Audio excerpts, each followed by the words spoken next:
Hello students, very good morning. Myself Rakesh Yadav representing Sandipani Higher Secondary School Rajoda. We are discussing class 12th related chapter 6 application of derivatives and we are now on exercise 6.2. But before starting exercise 6.2, let me tell you what is increasing and decreasing function. See, here I am explaining you definition of increasing and decreasing functions. Definition: let I be an open interval contained in the domain of real valued function. I कोई open interval दिया हुआ है जिसके अंदर domain real valued function का domain मतलब f का domain समझा रखा है. Then f is said to be, तब हम f को कहते हैं कि वो इंक्रीजिंग होगा I में. I मतलब क्या, उस इंटरवल में वो इंक्रीजिंग होगा यदि x1 छोटा है x2 से. If x1 is less than x2 in I, अगर x1 लेस देन है x2 से इंटरवल I में, तो f ऑफ x1 जो है वो या तो छोटा होगा या बराबर होगा f ऑफ x2 के. Means f of x1 is less than और equal to f of x2. If x1 is less than x2, अगर x1 लेस देन x2 है तो f of x1 is also less than, either less than or equal to f of x2 for all x1 x2 is element of I. किसके लिए? जब x1 x2 किसके element हैं? इस interval के element हैं. और फिर उसके बाद में बोला कि ये स्ट्रिक्टली इंक्रीजिंग होगा इंटरवल I में if x1 is less than x2, कि x1 जो है x2 से छोटा है इंटरवल में, इंटरवल I में, और वो इंप्लाई करता है कि f of x1 is less then f of x2. मतलब यहां एक समझने की चीज है कि what is the difference between increasing and strictly increasing. Strictly increasing और इंक्रीजिंग के बीच में सिर्फ एक डिफरेंस होता है कि इंक्रीजिंग वाले में ये इक्वल टू भी हो सकता है, लेस देन भी हो सकता है, लेकिन स्ट्रिक्टली इंक्रीजिंग में ये केवल और केवल लेस देन साइन के साथ में डिनोट होता है. तब हम इसको बोलते हैं कि स्ट्रिक्टली इंक्रीजिंग. मतलब क्या हुआ, इसको और अच्छे से अगर हम समझें तो ये बोलेंगे कि अगर x1 छोटा है x2 से तो f ऑफ x1 निश्चित रूप से छोटा होगा f ऑफ x2 से या बराबर होगा, तब हम इंक्रीजिंग बोलते हैं. लेकिन अगर इसी के अपोजिट हम डिक्रीजिंग फंक्शन की बात करें तो डिक्रीजिंग ऑन I मतलब इंटरवल I में डिक्रीजिंग कहलाता है यदि x1 छोटा है x2 से लेकिन f ऑफ x1 बड़ा हो जाता है f ऑफ x2 से. मतलब f ऑफ x1 यानी छोटी वैल्यू डालने पर ये वैल्यू बड़ी आ जाती है और बड़ी वैल्यू डालने पर वो वैल्यू छोटी आ जाती है. मतलब f of x1 greater than और equal to f of x2. यहाँ हमने छोटी और बड़ी वैल्यू वैसी की वैसी लिखी, लेकिन फंक्शन में वैल्यू रखने के बाद में यहाँ उससे जस्ट अपोजिट कंडीशन बन जाती है. मतलब छोटी वैल्यू रखने के बाद में f ऑफ x में छोटी वैल्यू रखने के बाद में बड़ा अगर मिल जाए और बड़ी वैल्यू रखने के बाद में छोटी वैल्यू अगर मिल जाए, so in that case it is known as decreasing function. तब हम इसको डिक्रीजिंग फंक्शन बोलते हैं जब x1 x2 इंटरवल के एलिमेंट होते हैं. अब स्ट्रिक्टली डिक्रीजिंग में भी फिर वापस सेम वही बात है कि यहाँ पर हमने ग्रेटर देन इक्वल टू का साइन बनाया है, लेकिन स्ट्रिक्टली डिक्रीजिंग में सिर्फ ग्रेटर देन का साइन होता है. ये मैंने छोटा सा एक आपको इसकी डेफिनेशन के फॉर्म में कुछ चीज़ें समझाई. लेकिन अगर इसको ग्राफिकली अगर हम देखें, जैसे सपोज ये x और y एक्सिस के ऊपर मैं मान लीजिए ये कोई 1 2 मैंने यहाँ पर ऐसी कोई लाइन खींची जिसमें 45 डिग्री का एंगल बनता हुआ ये लाइन जा रही, तो ये y is equal to X plus 2 है. देखिए आप ये जो y है यहाँ पर x प्लस 2 है. यहाँ पर चूंकि ये जो पार्ट है ये पॉजिटिव है, मतलब ये x एक्सिस की पॉजिटिव डायरेक्शन में 45 डिग्री का एंगल बनाता है. आपने y equal to m x plus c वाला फॉर्म पढ़ा होगा, तो m जो रहता है वो टेन थीटा के फॉर्म में होता है. टेन थीटा मतलब टेन थीटा में 1 कब आता है, ये 1 है ना, तो टेन थीटा में 1 कब आता है, 45 डिग्री में आता है. तो ये पॉजिटिव x एक्सिस के साथ में 45 डिग्री का एंगल बनाती हुई एक लाइन है जिसमें m की वैल्यू 1 है और c जो ये इंटरसेप्ट है, ये इंटरसेप्ट 1 2 इंटरसेप्ट 2 का काटा है यहाँ पर y एक्सिस के ऊपर. तो ये जो है ये इंक्रीजिंग फंक्शन है, क्योंकि आप देखिए इसमें अगर आप ये कैसे बोल सकते हैं हम कि इंक्रीजिंग है. देखिए अगर हम x की वैल्यू 1 रखते हैं तो y की वैल्यू 3 आ रही है, x की वैल्यू 2 रखते हैं तो y की वैल्यू 5 आ रही है। मतलब एक के बढ़ने पर दूसरा भी बढ़ रहा है, x की वैल्यू बढ़ाने पर x जैसे जैसे आगे बढ़ता है वैसे वैसे y की वैल्यू भी आगे बढ़ती जाती है। मतलब x की वैल्यू 1 रखेंगे तो y की वैल्यू 3 आएगी, x की वैल्यू 2 रखेंगे तो y की वैल्यू 4 आएगी। तो इस टाइप से ये पूरा सॉल्यूशन ये बताता है कि एक के बढ़ने पर दूसरा भी बढ़ रहा है, another variable is also increasing, then it is known as increasing function. अब अगर हम थोड़ा सा स्ट्रिक्टली की बात करें तो ग्रेटेस्ट इंटीजर फंक्शन के बारे में आपने सुना होगा, मैंने आपको समझाया भी था डिफरेंशिएबिलिटी और कंटिन्यूटी में, कि अगर यहाँ 1 लिखा है, यहाँ 2 लिखा है, यहाँ 3 है, तो ग्रेटेस्ट इंटीजर फंक्शन 1 के लिए अगर अपन देखें तो 1 होगा, लेकिन अगर 0.8 है तो 0.8 के लिए ये 0 हो जाएगा ग्रेटेस्ट इंटीजर फंक्शन की वैल्यू, और 0.5 के लिए भी 0 हो जाएगी। समझ में आया? तो ये दोनों केसेस में क्या आया, 0 आया, मतलब ये इधर। और अगर ये 2 के लिए देखें तो ये इससे इधर की साइड चलती है वैल्यू। मतलब अगर मान लीजिए 1.7 है तो उसका ग्रेटेस्ट इंटीजर फंक्शन की वैल्यू 1 आएगी, 1.5 है तो उसके लिए भी ग्रेटेस्ट इंटीजर वैल्यू की 1 आएगी। तो मतलब ये क्या बताता है हमको, ये 2 पे हमने देखा, ऐसे ही 3 पर हम देखते हैं तो 3 पर भी ये इस टाइप से होगा। मतलब ग्रेटेस्ट इंटीजर फंक्शन इसी को बोलते हैं ना हम, कि जो पूछा है उससे छोटा कुछ कंसीडर कर सकते हैं और इंटीजर के फॉर्म में कंसीडर कर सकते हैं। मतलब ये इंटीजर के फॉर्म में आएगा ना इनका आंसर, यहाँ पे भी 1 आएगा, ये 1 आएगा, क्योंकि ये तो डेसिमल के फॉर्म में। तो ग्रेटेस्ट इंटीजर फंक्शन में जो वैल्यूज आ रही हैं, ग्रेटेस्ट का मतलब ये होता है कि अगर मान लीजिए हम 1 लिखा होता तो हम उसको 1 बोल देते कि ये 1 के बराबर है, लेकिन अगर 1 से छोटा कुछ भी, मान लो 0.9 भी है, तो फिर हम उसको 0 लिखेंगे।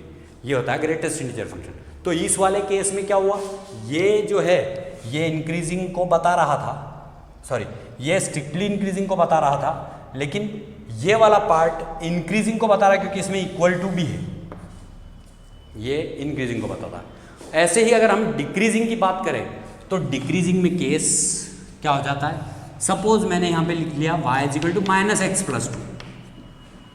मान लीजिए मैंने यहाँ y इजिकल टू -x+2 लिया, तो ये 1 और ये 2, तो ये जो लाइन बनेगी ये ऐसी बनेगी। क्यों? क्योंकि यहाँ पर -1 है, तो -1 मतलब -1 m की वैल्यू -1 है ना, तो m क्या होता है, tan थीटा होता है। tan theta is equal to -1 है, मतलब tan theta is equal to tan 135 degree, ये tan 135 डिग्री की वैल्यू है, तो इसलिए नेगेटिव हुआ। और स्लोप जो है वो 2 का ही घटा है यहाँ पर, तो इसलिए ये वाला पार्ट जो है डिक्रीजिंग फंक्शन हो गया। कैसे देखते हैं हम, x मैंने 1 रखा तो y की वैल्यू 1 आ गई, x मैंने 2 रखा तो y की वैल्यू क्या हुई, 0 हो गई। मतलब x की वैल्यू तो मैं बढ़ा रहा हूँ लेकिन y की वैल्यू घट रही है, तो x की वैल्यू बढ़ाने पर f ऑफ x की वैल्यू घट रही है। देखिए x की वैल्यू बढ़ाने पर f ऑफ x की वैल्यू घट रही है, ये पहली वाली वैल्यू, ये बाद वाली वैल्यू, तो ये डिक्रीजिंग फंक्शन हो गया।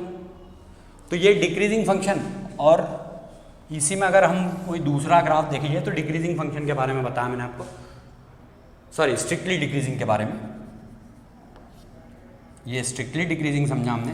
अब अगर इसी में डिक्रीजिंग फंक्शन का मैं सिर्फ ग्राफ प्लॉट करके बताऊं आपको, तो ग्राफ के फॉर्म में हम स्ट्रिक्टली डिक्रीजिंग में कुछ इस टाइप का ग्राफ भी ले सकते हैं, सॉरी डिक्रीजिंग में, कि जैसे सपोज ये यहाँ से तो ऐसा गया, फिर यहाँ ये ऐसा हो गया, फिर ये ऐसा हो गया। मतलब ये जो पार्ट है ये लगभग बराबर के पार्ट को डिनोट करता है। तो मतलब ये कहीं ना कहीं डिक्रीजिंग वाले में क्या हुआ, ये कहीं ना कहीं इक्वल भी हो सकता है।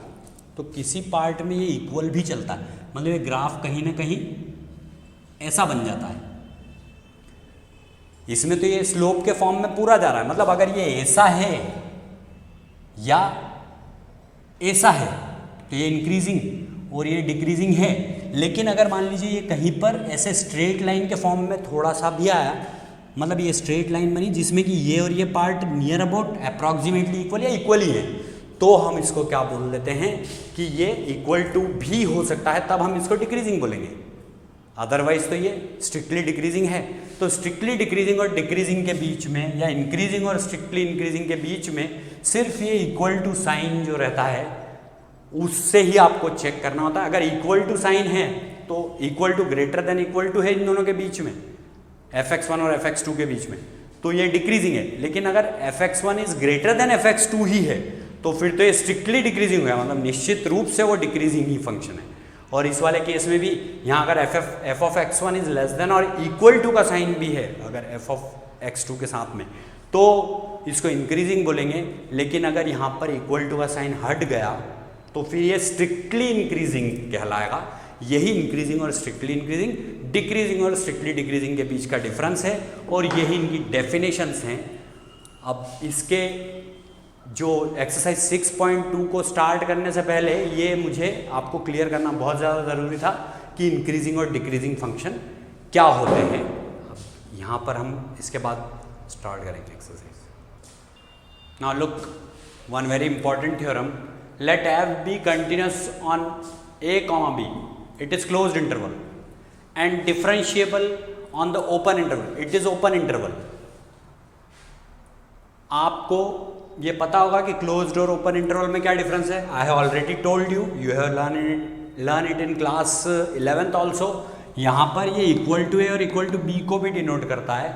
यहाँ पर इक्वल टू का साइन नहीं होता, ए से greater than A and less than B it is, A and B are not included here, और इसमें ए और बी इंक्लूड होता है। ये क्लोज्ड और ओपन इंटरवल के बीच का डिफरेंस है।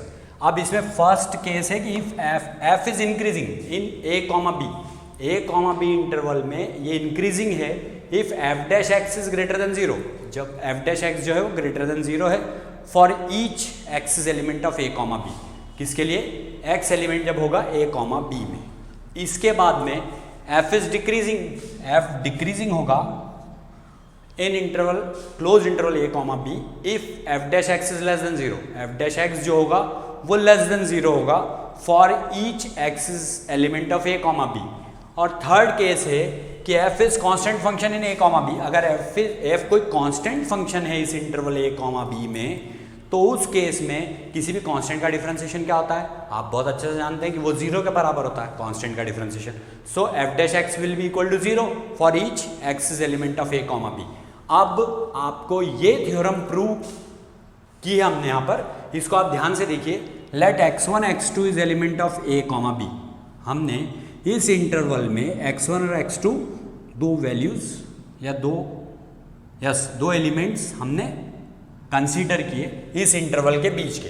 बी सच दैट, कुछ इस टाइप से लिए कि x1 x2 से छोटा है, ये हमने कंसीडर किया कि x1 x2 से छोटा है।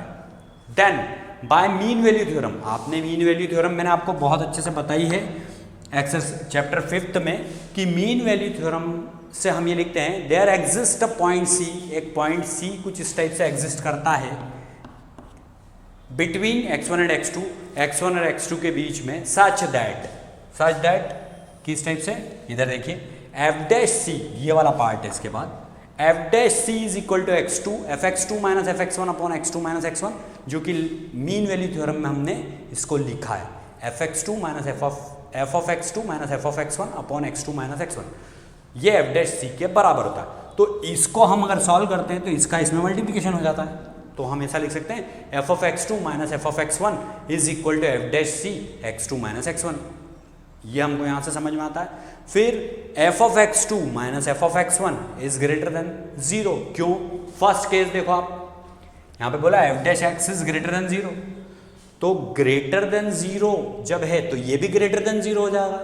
जब ये ग्रेटर देन 0 होगा तो ये उधर जाएगा तो f ऑफ x1 प्लस का हो गया, मतलब f of x2 is greater then f of x2 हो जाएगा, x1 हो जाएगा, f of x2 is greater then f of x1 हो जाएगा, मतलब f ऑफ x1 छोटा होगा f ऑफ x2 से। देखिए f ऑफ x1 छोटा है f ऑफ x2 से, क्योंकि यहाँ f ऑफ x2 बड़ा है f ऑफ x1 से, तो f of x1 is less then f of x2। मतलब क्या हुआ कि अगर x1 छोटा है x2 से तो f ऑफ x1 भी छोटा होगा f ऑफ x2 से। ये ही होता है इंक्रीजिंग फंक्शन का कंसेप्ट।